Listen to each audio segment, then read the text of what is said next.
manana ny ambarany mikasika ny filatsan-kofitsian'ny filoha ny Premier ministre Omer Berizik ny lehiben'ny gouvernemanta dia mitazona hatrany moa ny tokony tsy irotsahan'ny filoha roa Andry Rajoelina sy Marc Ravalomanana amin'izay fifidianana ho tanterahana izay vola ravoavy.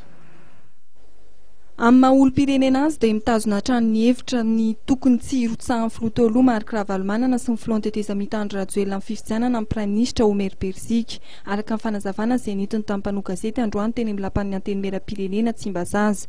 Nosoritany kosa nefa fa tsy manana fahefana neran'izaniza ny tenany. Naneho ny heviny momba ny fanambarana izay nataon'ny filoha teo aloha Marc Ravalomanana ihany koa ny tenany. Teniny moa dia noho ny tombontsoa amin'ny firenena nahatonga azy ka ataoko fa azo atao ohatry nataony andriamatoa presidenta taloha Marc Ravalomanana fa tokony anaraka koa sasany.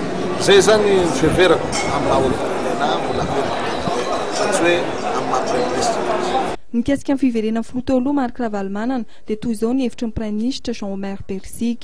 Ny fampirenena ihany ilay apaisement izay voasoratra ao anatin'ny tondrosotra dia miara misalahy amin'ny androm-panjakana rehetrarehetra izay mba ahafahana manatanteraka izay ka rehefa feno daholo ny fepetra rehetrarehetra izay ilaina amin'izany dia ataoko fa tanazana mbola fa Marc Ravalomanana dia modety izay raha ohatra feno ny fepetra izay biako ary tsy maintsy fanapahan-kevitra hifanarahana io fa tsy manodrerana.